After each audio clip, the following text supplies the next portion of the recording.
안녕하세요. 비트차트입니다. 비트코인 차트 분석을 시작하겠습니다. 우선 지난 관점부터 간단하게 복귀해보고 지금 현재 관점을 공유해 드리도록 하겠습니다. 지난번 영상을 찍을 당시 차트는 여기까지 나왔었고요. 그 당시 제 메인 관점은 큰 추세로 봤을 때 15,500에서 31,000까지 A파, 31,000에서 24,800까지 B파, 그리고 지금 현재 하얀색 C파가 진행 중인 걸로 보고 있었습니다. 좀 더 작은 봉으로 봤을 때 이제는 웨이브는 지울게요. C파의 첫 파동을 1, 2, 3, 4, 5 임펄스 파동으로 카운팅을 했고요. 마지막 5파동을 ABC로 올라온 것으로 해석을 해서 엔딩 관점을 공유해 드렸어요. 그래서 A, B, C, D, E 이런 식으로 엔딩으로 봤었습니다. 그래서 임펄스 파동이 한 파동이 끝났으니 이 전체 파동에 대한 조정 중으로 보고 있었고요.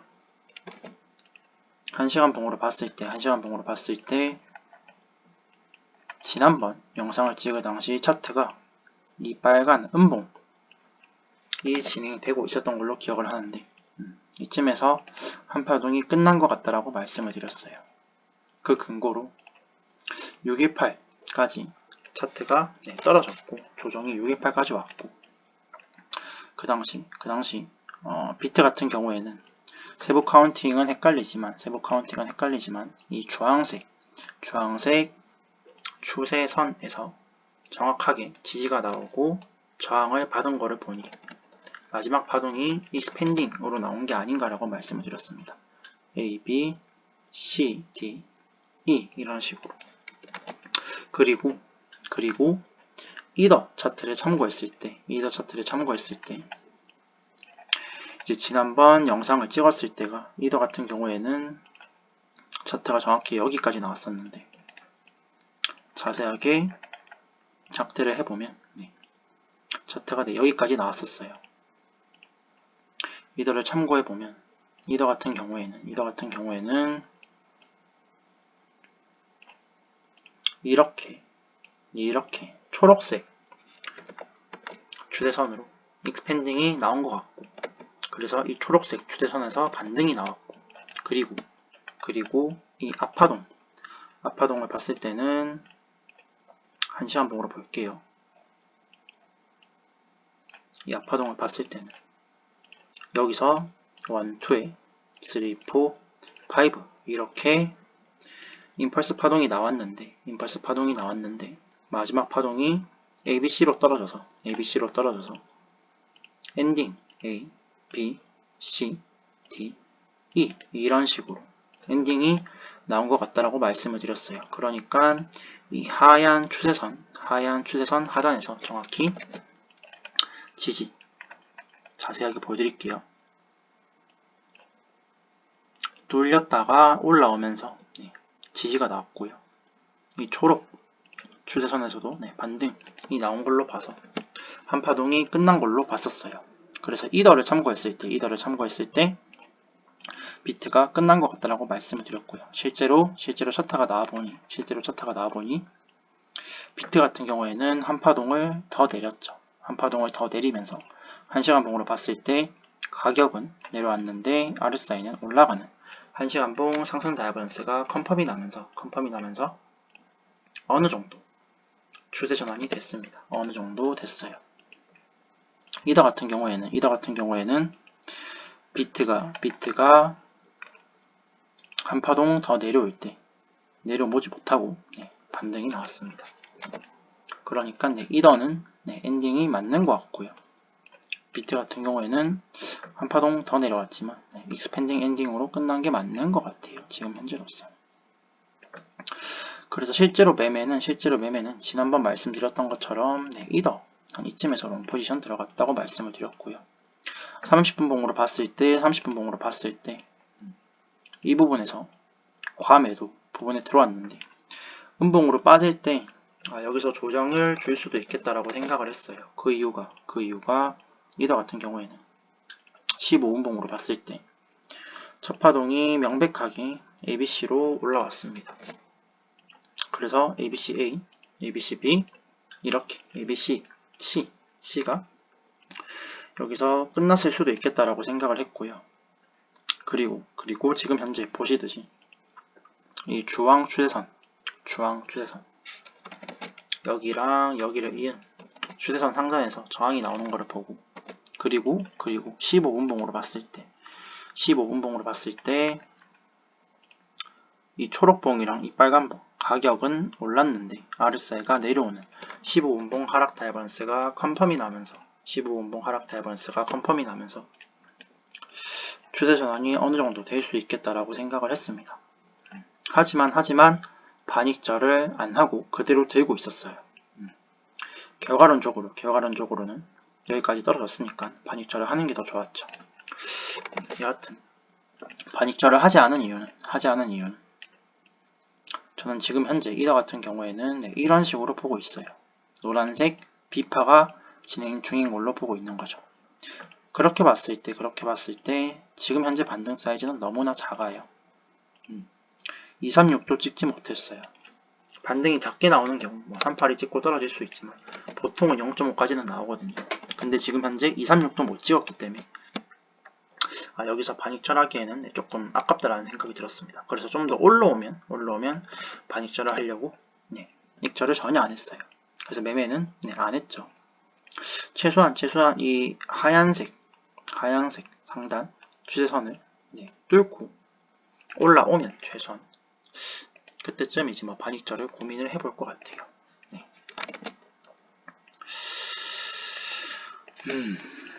그래서 매매는 아직 그대로 포지션에 들고 있습니다. 지우겠습니다. 지금 현재 관점을 공유해 드릴게요. 아까 말씀드렸듯이 이제 한파동이 끝난 걸로 보고 있고요. 이제 B파가 진행 중인 걸로 보고 있습니다. 이제 비트 같은 경우에는 지난번 말씀드렸던 것처럼 한 0.5 정도 찍을 거로 보고 있고요. 공교롭게도 이 주황 추세선 상단이랑 겹치죠. 비슷합니다. 그래서 이쯤에서는 떨어지지 않을까라고 보고 있어요. 매물대 관점으로 봐도 여기서 저항받고 떨어졌고 여기서도 저항받고 떨어졌고 매물대가 쌓여있고 좀 더 왼쪽을 봐도 이런데 매물대가 쌓여있기 때문에 가격으로 봤을 때는 한 3400 정도면 저항을 받고 떨어질 자리라고 생각을 합니다. 지울게요. 한 3400 정도. 좀 더 세부 카운팅을 보면 일단 비트 같은 경우에는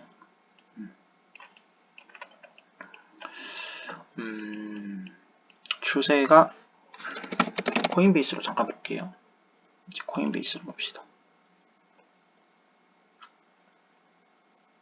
아까 이제 반등 사이즈도 표시를 해드릴게요. 잠시만요.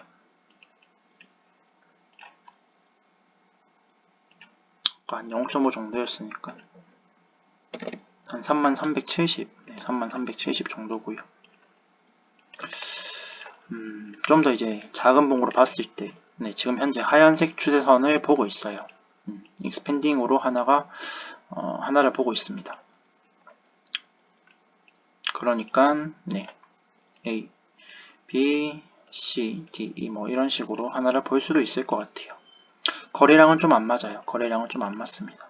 늘고 있다가 여기서 거래량이 살짝 줄었어요. 그래서 거래량은 조금 애매한데 익스펜딩으로 볼 수도 있을 것 같고요. 그게 아니라고 하더라도 이런 식으로 ABC로 볼 수도 있을 것 같아요. 익스펜딩으로 보든 단순 ABC로 보든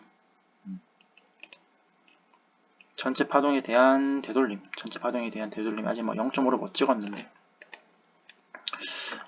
지금 현재 여기가 B 끝일 수도 있겠죠. 하지만 한 번 더 이런 식으로 ABC 내려온 다음에 올라갈 수도 있을 것 같아요. 앞에 파동을 익스펜딩으로 보고 그래서 임펄스 1, 2에 3, 4, 5 이렇게 길게 올라갈 수도 있고 그냥 단순 ABC로 이렇게 올라갈 수도 있어요. 어떻게 나올지는 저는 모릅니다. 하지만 어떤 관점이든 간에 여기 28,840을 부수지 않고 지금 현재로서는 다시 한번 29,400 위로 올라가는 관점입니다. 지울게요. 이더 같은 경우에도 코인베이스로 봅시다. 조금 더 깔끔한.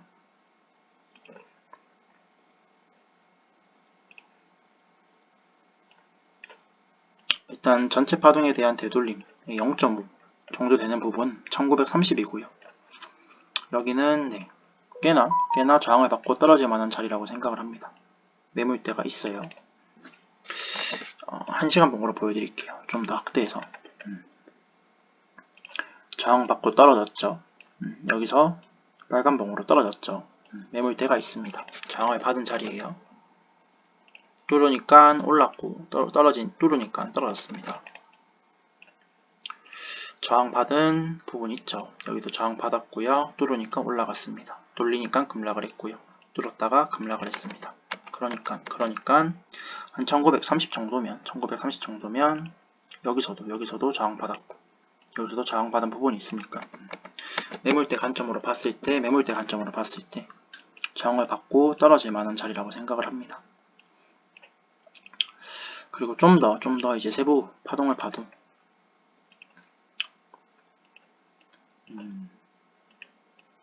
이제는 지울게요. 얘도 헷갈리니까 웨이브 지웁시다. 이제 세부 파동으로는 뭐 이렇게 ABC 한 파동 끝난 걸로 보고 있고요. 얘도 헷갈리니까 이제 웨이브 지울게요. 그러니까 지금 현재 하얀색 C파가 진행 중인 걸로 보고 있습니다. 이 A파에 대한 되돌림은 거의 한 3파리까지 떨어졌으니까 적당히 줬다라고 생각을 하고요. 얘도 뭐 비트처럼 이렇게 올라왔다가 다시 한번 내려와서 B파가 뭐 이런 식으로 올라갈 수도 있겠지만 3파리 정도면 적당히 이 파동에 대한 되돌림을 줬다라고 생각을 하고 이 주황색 추세선에서 지금 지지가 나갔죠. 그런 관점에서 봤을 때 이도도 지금 현재 저점인 1832를 깨지 않고 지금 현재 단기 고점인 1870을 뚫고 상방으로 올라가는 관점입니다. 제 관점에 맞다면 결국에는 이 상단 하향 추세선을 뚫고 올라가겠죠. 1930을 정확히 맞고 떨어지든 혹은 뭐 올랐다가 떨어지든 그건 모르겠지만 나와봐야 알겠지만 지금 현재로서는 1870 위로 올라가는 관점입니다. 그리고 이제 내일 새벽에 내일 새벽 3시 금리를 결정을 해요. 금리 결정을 합니다. 이때 이제 변동성이 좀 클 수가 있어요. 이 금리 결정을 하고 나서 방향성이 나올 수도 있을 것 같거든요. 그래서 만약에 내일 새벽 3시 전까지 가격이 여기 뭐 29,400을 넘지 못하고 이런 식으로 뭐 아래에 있다라고 가정을 하면 저는 금리 결정 나고 금리가 뭐 좋게 나오든 안 좋게 나오든 시장이 긍정적으로 반응을 해서 상방으로 올라갈 거라고 생각을 하고 있고요. 만약에 새벽 3시 전에 적당한 상승이 나와서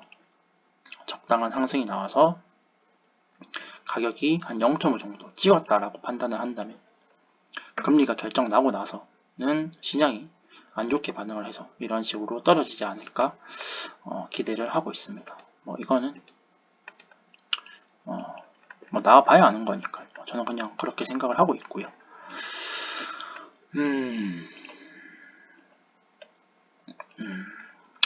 이 정도면 된 것 같아요. 이 정도면 된 것 같습니다.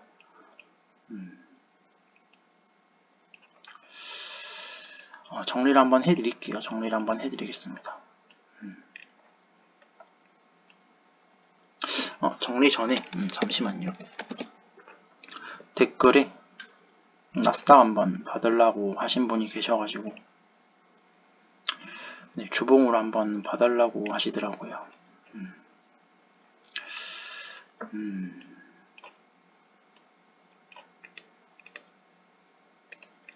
일단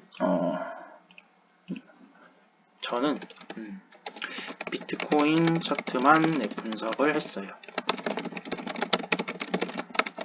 엘리어트 파동 이론으로. 그러니까 네, 지금부터 하는 말은 어느 정도 걸으셔야 됩니다. 저는 네, 나스닥을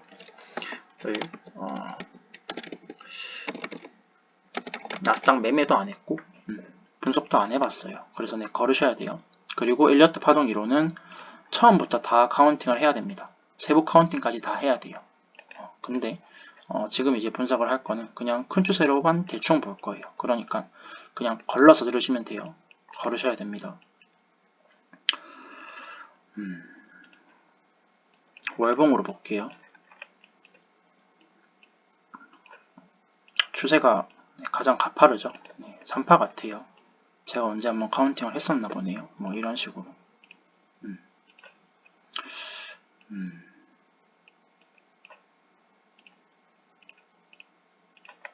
그리고 조정의 사이즈가 여기 다음으로 많이 준 게 여기죠. 그러니까 뭐 이렇게 보일 수도 있을 것 같네요. 이렇게 보일 수도 있을 것 같아요. 그러니까 지금 얘가 3파고 그러니까 여기서 여기까지 지금 0.628에서 정확히 반등이 나왔죠. 비트 같은 경우에 1, 2, 3, 4, 5 이렇게 임펄스 파동이 나오는 경우 여기 이제 4파 이 4파가 0.618 아래로 내려가지 않고 반등이 나오는 경우가 굉장히 많다라고 말씀드렸어요. 0.618에서 정확히 반등이 나오는 경우도 많고요. 그런 점에서 봤을 때 지금 현재 여기서 여기까지를 뭐 3파로 보고 있는데 그에 대한 되돌림이 정확히 0.618에서 반등이 나왔잖아요. 그러니까 뭐 이렇게 볼 수도 있겠죠. 여기가 3파고 여기가 4파고 5파가 나올 수도 있겠죠. 그러니까 지금 현재 나스닥 고점을 뚫을 수도 있겠죠. 그건 몰라요. 전 모릅니다. 이렇게 보일 수도 있을 것 같고요. 크게 대충 보면. 그런데 지금 앞에 이 파동이 있잖아요. 이렇게 1, 2로 볼 수도 있을 것 같아요. 제가 볼 때는. 그러면 앞에 1, 2에 얘가 3이고 얘가 4일 수 있죠. 네, 이렇게 갈 수도 있겠죠. 얘는 노란색으로 합시다. 네, 이런 식으로. 그러니까 이게 맞다면 이렇게라면 5파가 되고 완성이 됐으니까 얘가 3파고 그 다음에 이제 4파로 떨어진 다음에 다시 5파가 나오겠죠. 그러니까 뭐 첫 번째로 보든 두 번째로 보든 여하튼간 지금 현재 나스닥은 네, 고점을 올렸다가 네, 떨어질 수도 있겠죠. 이제 뭐 파동 카운팅으로 대충 보면 이게 맞는 것 같거든요. 만약에 이렇게 된다면 이제 3파가 이제 여기 있고 이제 뭐 5파가 어떻게 나올지는 모르겠지만 여기 뭐 RSI가 살짝 아래에 있다라고 치면 가격은 올라왔는데 RSI가 떨어지면서 뭐 하락 다이버넌스가 컨펌이 나면서 떨어질 수도 있을 것 같아요. 그런데 이제 파동 카운팅으로는 이 두 가지가 맞는 것 같아요. 얼추 이렇게 3, 4, 5라서 고점 살짝 올렸다가 빠지고 이제 다시 한번 5파가 나오는 이게 맞는 것 같은데 그냥 이제 봤을 때는 그냥 이제 제 생각으로는 여기 고점을 저는 못 넘길 수도 있다라고 보거든요. 그러니까 그냥 조금 쉽게 말하면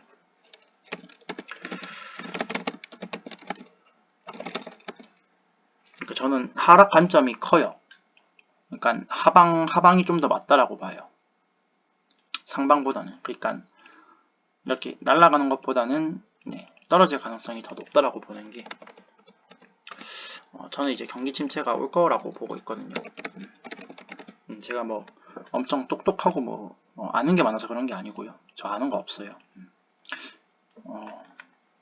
책을 읽는데 책에서 뭐 이런 내용을 좀 배웠었거든요. 그냥 자세하게 설명 안 드릴게요. 거기서 이제 책을 읽고 이제 제가 가져갔던 게 금리 인상을 이제 멈출 때를 주목을 해야 된다라고 하더라고요. 자세한 설명 안 할게요. 괜히 이제 영상만 길어지니까. 그러니까 지금 금리 인상을 내일 또 이제 금리를 결정을 하잖아요. 올릴지 말지. 이제 이 금리 인상을 멈출 때를 주의 깊게 봐야 된다라고 하더라고요. 금리 인상을 뭐 멈추고 나서도 주식시장이 뭐 어느 정도는 이제 상승세를 유지할 수 있는데 그 뒤로는 이제 주식시장이 경기 침체라고 인식을 하고 한번 크게 조정을 준다라고 했어요. 이제 뭐 이거 내용이 궁금하시면 제가 뭐 다음에 뭐 영상 찍을 때 책 제목이랑 거기 이제 내용을 좀 자세히 설명을 드릴 수 있는데 지금은 뭐 자세히 설명 안 드릴게요. 여하튼간 네, 그 책을 읽으면서 제가 배웠던 거는 네, 이겁니다. 금리 인상을 멈출 때를 주목하고 그 뒤로 주식시장이 좀 크게 하락을 할 수도 있다 라는 내용이었어요. 그래서 그 책을 참고해 봤을 때는 얘를 뭐 넘기고 떨어져 있지 지금 현재 이렇게 떨어지지는 저는 모르겠어요. 그런데 저는 네, 하방 관점이 큽니다. 하방 관점이 커요. 네, 그래서 뭐 나스닥 카운팅은 대충 이렇게 된 것 같고요. 뭐 도움이 됐는지는 모르겠는데 네. 카운팅은 이렇게 두 개 정도가 있을 것 같아요. 3, 4, 5파가 나왔다가 3파가 완성이 되고 다시 한번 4파 조정 후 5파. 그러니까 대충 그리면 3, 4, 5 완성 4파 하락 후 다시 5파. 그런데 네. 경기 침체가 온다라고 봤을 때 저는 이제 하방 관점이 크다라고 했잖아요. 그냥 다 모르겠고 그냥 여기가 3파고 그냥 4파가 좀 더 그냥 깊게 떨어질 수도 있지 않을까. 618에서 반등이 나왔지만 얘는 뭐 비트코인이 아니잖아요. 그래서 그냥 이렇게 ABC로 고점을 넘기지 못하고 떨어질 수도 있지 않을까라고 생각을 하고 있습니다. 뭐 ABC로 뭐 이렇게 나오든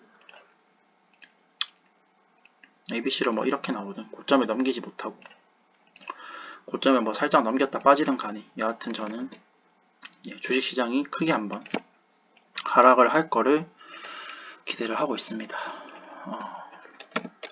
이왕 본 김에 이제 저는 이제 삼성전자 파동 카운팅을 잠깐 했었는데 대충 했었는데 얼추 비슷하게 가는 것 같거든요. 저는 뭐 이런 식으로 봤었어요. 그래서 한 0.5 정도 찍을 거를 기대를 했는데 뭐 얼추 비슷하게 찍더라고요. 한 73,000원 정도. 그리고 이제 적당히 빠졌는데 그래서 뭐 삼성 같은 경우 이렇게 흘러간다면 저는 이제 저점을 깰 거라고 보고 있거든요. 52,000원에.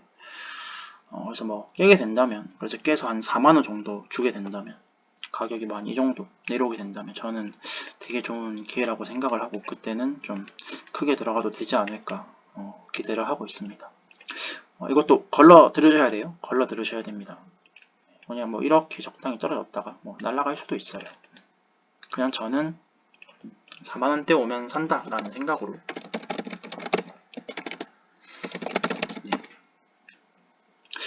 보고 있습니다. 테슬라도 잠깐 볼게요. 이제 삼전이랑 굳이 이제 테슬라는 보는 이유는 이제 지난 2주 동안 제가 카톡방 운영했을 때 얘를 좀 언급을 해가지고 잠깐 보는 거예요. 테슬라 같은 경우에는 이제 관점대로 좀 잘 가서 얘는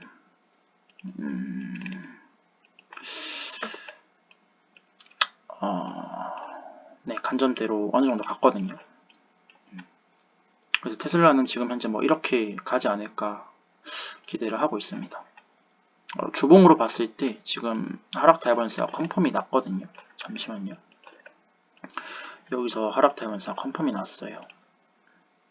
가격은 올랐는데 RSI는 떨어지는 주봉 하락 다이버넌스가 컨펌이 나서 테슬라도 빠지지 않을까 생각을 하고 있습니다.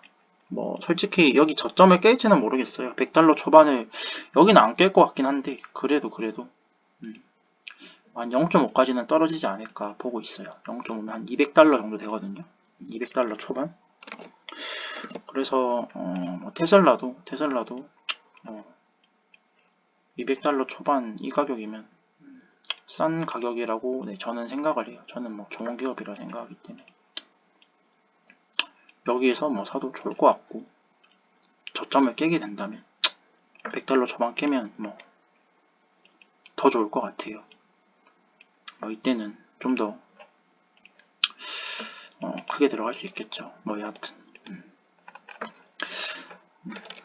이트랑 이제 쓸데없는 이트랑 이제 관련 없는 네, 차트는 네, 이제 그만 봅시다.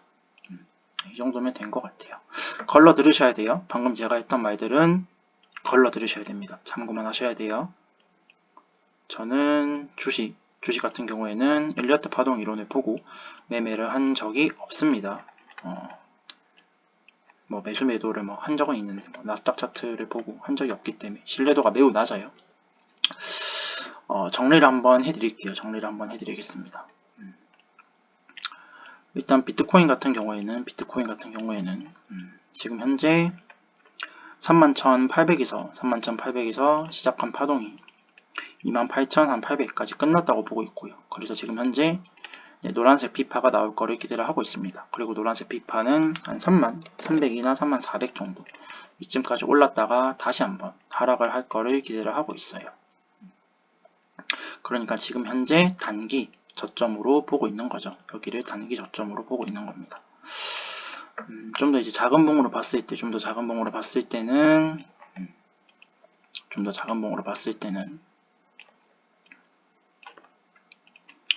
28,860 여기를 깨지 않고 29,370 여기 위로 올라가는 관점이에요. 그러니까 카운팅을 표시를 해드리면 뭐 네, 이런 식으로 보고 있는 겁니다. 네, 이더 같은 경우에는 지금 현재 주황색 네, 비파가 진행 중으로 보고 있고요. 비파는 한 1930까지 올랐다가 다시 한번 내려와서 1830 아래로 내려가는 관점입니다. 그러니까 올라왔다가 떨어지는 관점이죠. 얘도 좀 더 작은 봉으로 봤을 때는 지금 현재 저점인 1830 여기를 깨지 않고 다시 한번 상승을 해서 1872로 올라가는 관점입니다. 내일 새벽 3시에 금리 결정이 있으니까 그 뒤에 방향성이 나올지는 잘 모르겠지만 금리가 결정되고 나서는 어느 정도 방향성이 나올 거라고 생각을 합니다. 당연히 뭐 차트가 아래로 빠질 수도 있겠죠. 근데 저는 손익비적으로 봤을 때도 손해를 보면 이만큼 익절을 하게 된다면 뭐 이만큼 하게 될 테니까 카운팅으로 봐도 손익비 관점으로 봐도 지금은 하방보다는 상방을 보는 게 좀 더 맞다라고 생각을 합니다. 네, 내일 새벽 3시 금리 결정이 있으니까 뭐 매매를 하실 분들은 조금 주의를 하시는 게 좋겠죠. 이 영상을 보시는 모든 분들께서 성공적인 투자를 하시길 바랍니다.